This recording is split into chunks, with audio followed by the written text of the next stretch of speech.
Paano mo po iparamdam ang pagmamahal mo sa iyong anak? Kiss, 3 seconds, and go! 3, 2. Kayo po mag-asawa. Di ba ang tawagin niyo sa isa't isa? Ipakita niyo po sa amin kung gano'n yung kamahal ng inyong asawa. Kiss, ng 3 segundo. Ready? In 3, 0. Ay, umitaw. 3, 2, 2, and 1!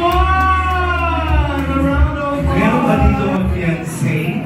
Mag-girlfriend, boyfriend? Ready? And go! Kiss!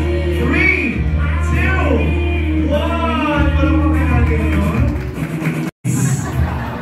Eto, ang challenge, ha? Ready for 3 seconds? Kung saan nyo po gusto, noo, sa ilong, sa baba. Yun lang yung 3 options. Ready? And go! Kiss! Seryoso sa to! Yes! Ready? And go! Kiss! Whoa! A round of applause. Congratulations!